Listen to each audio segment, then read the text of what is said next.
Hello, everyone. Good afternoon. Good afternoon to you all. My name is Joy Grant, and this is my story. And I'm here to give a little bit more inspirational talk about how I became a salon owner. 2012, I went back to University of Buckingham in United Kingdom to study a business. Before I studied psychology, I got BSc psychology and BSc in business study. So, and yes, during my beautiful experience when I was studying there, and that university is a diverse university, students from all over the world, and Asian, Chinese, you can name it. So yeah, and it's a well-known private university in United Kingdom. Yes. So my story is during the period when I was studying there.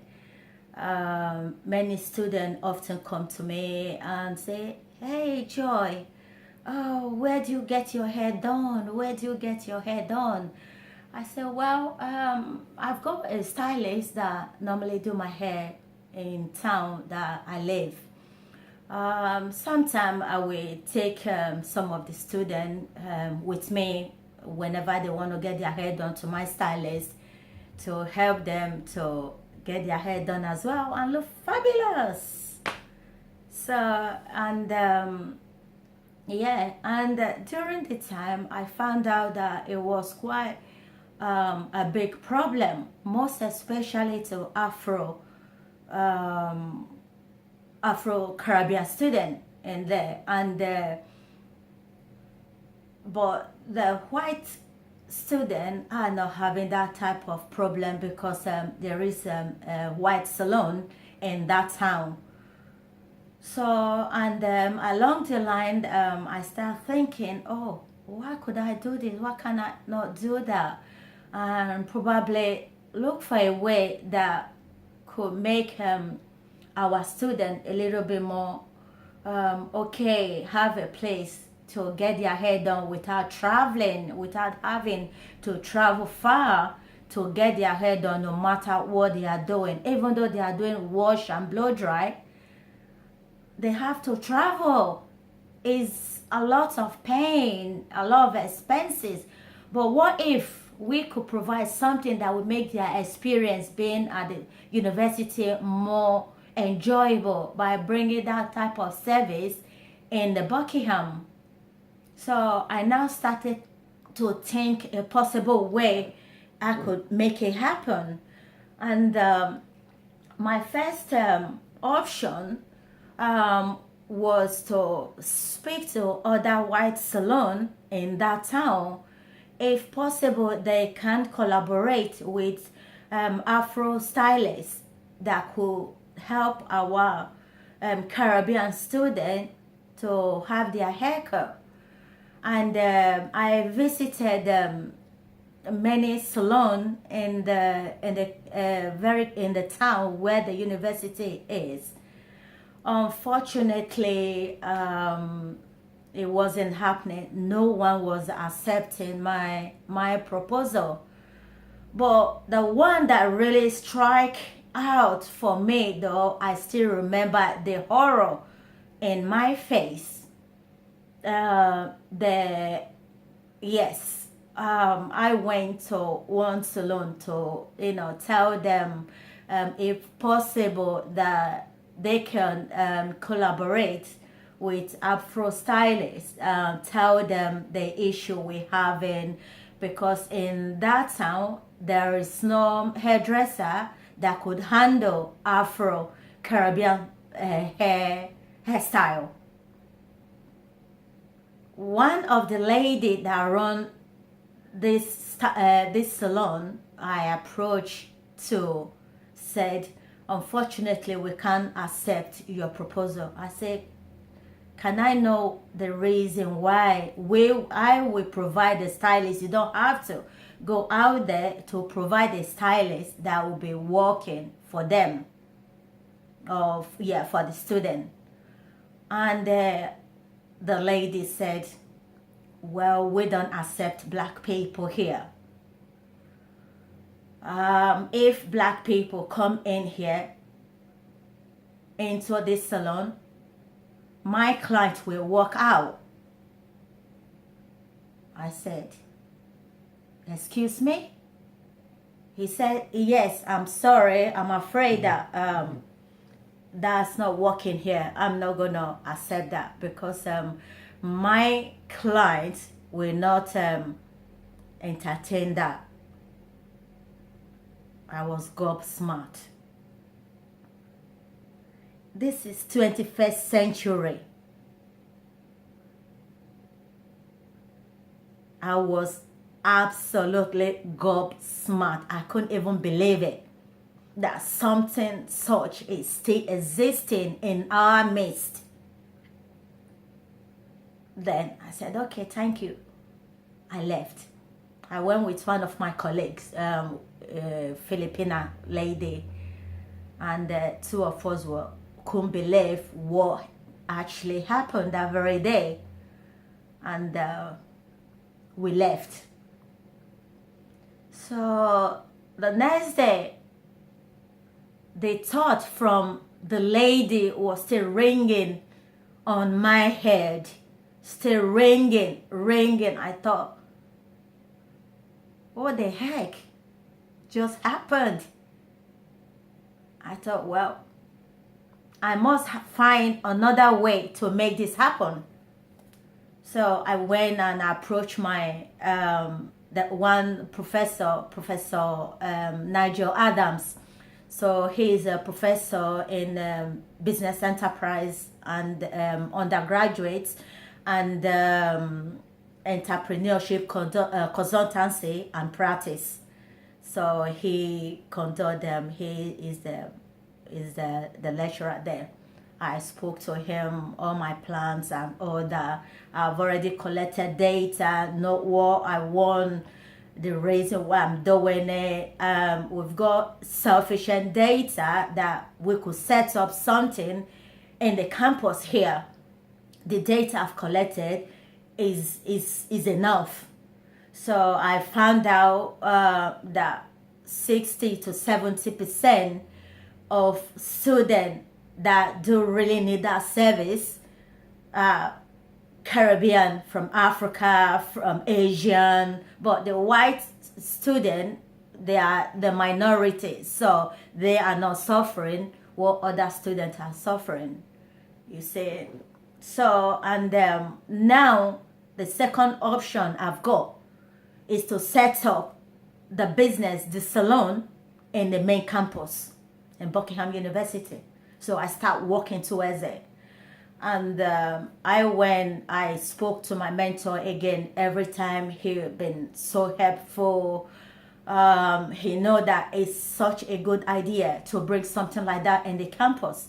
And he know that it will improve the student life, he will improve their stress, he will improve their experience during the time they are going to be studying here in Buckingham. So a situation whereby they have, they don't have to travel all the way to MK or to London just to get their hair done. So the time of traveling and expenses, they will use it to do something constructive, do their studies, do something else, even sleep, watch their cartoon. Because I know students, they love watching cartoons anyway. So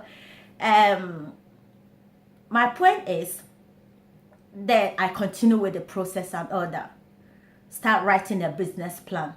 Because I know that at some point I have to pitch to the university my reason, and I'm going to need some money from them to set up the whole business.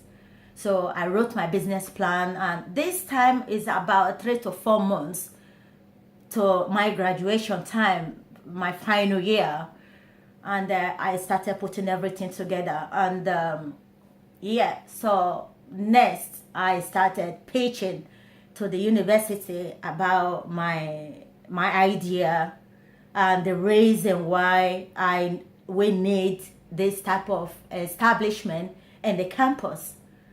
And yes, they knew that is a fantastic idea. They knew that we need something like this in this university, and of course it will improve the student that most really need it. It will improve their experience during the time they are going to be studying here.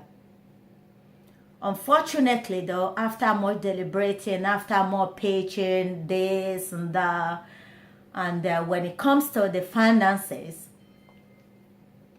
nope, they weren't accepting it. So they refused to invest.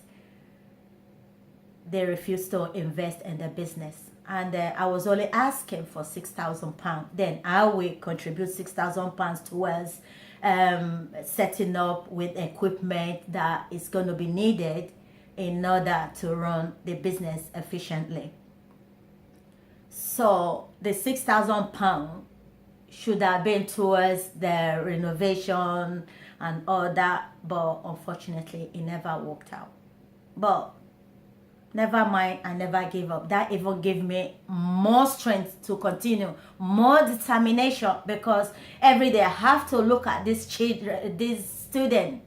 Every day I know something could be done. Someone have to do something about it. I never give up. I continue to fight, because I knew the last option I've got with the university now, that's it. There is no more any other choice with them. So what did I do? I went home. I spoke with my hubby, and I said, look, this project I've been, planning, I've been doing, I've worked so hard, but I know that the university now, rejected my offer, despite them knowing that it's a good idea, because they don't trust students. Students always come with a huge idea, but execution is always the problem. But if you are once a student, you will understand. You will understand exactly what I'm saying. But that doesn't mean, though, you should give up your first or second hurdle. Keep going, continue, because you don't know where it will take you. Tomorrow will be a bigger day. So that is exactly what I did. I continued. No matter the setback, no matter the knockdown, and it will give me strength to carry on. Just looking at the student faces every time. I know I have to do something. Then I spoke with my hubby. I said, look, I would love to continue with this project. I've come so far. And he said in his reply that if you really want to continue with this project, I will definitely support you 100%. I will pay whatever it's going to take. I was super excited. Who wouldn't? Who wouldn't? So I'm going to make life and dream come true for people that really needs it. So why would I not be happy? Joy is super happy. So yes, immediately the next day I went to university, spoke to Professor Nigel Adams, and the man is hero, he's a legend. I spoke to him. I said, look, forget about whatever that's happened, the university fund, no university fund. I am going to fund myself if the university will release the premises for me to set the salon. He said, are you sure? It's a big task. I said, yes.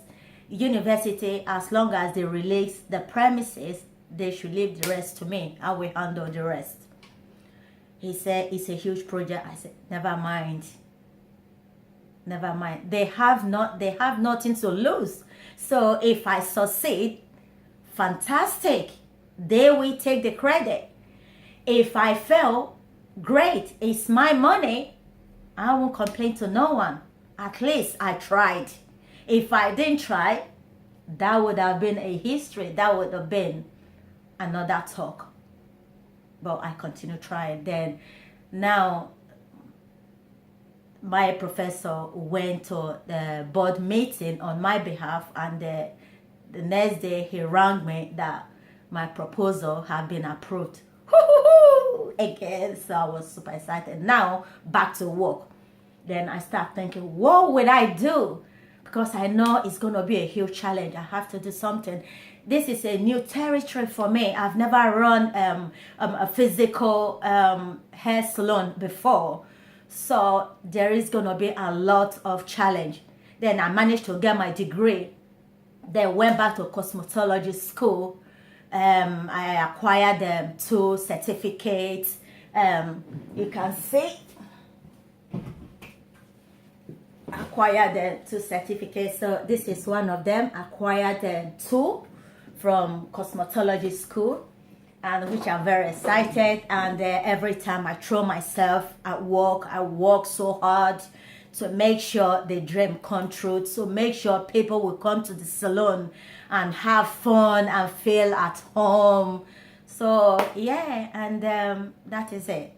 And now we're 3 years and 6 months in the business. Since I set up Hairspirations, there are lots of businesses that I've created along the way. So my point is, this video is gonna be two segments.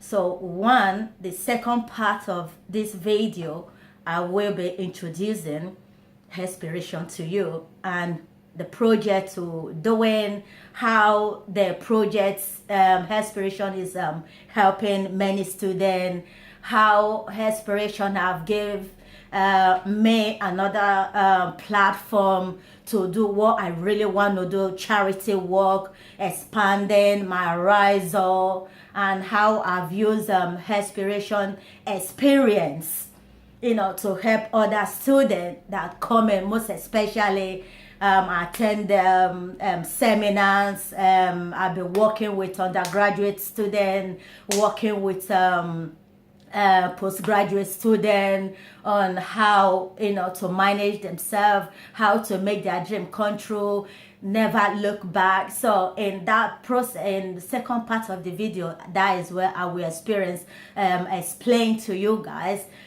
what is popping over there, and what is going on, and our new project, and my final thoughts from this video. Please never accept a no as an answer. Never. So please guys, you check up the next video where I will be discussing, introducing to you my Hairspiration and what we've been up to. So please don't forget, put your notification on, and I will see you in the next chapter. Thank you very much.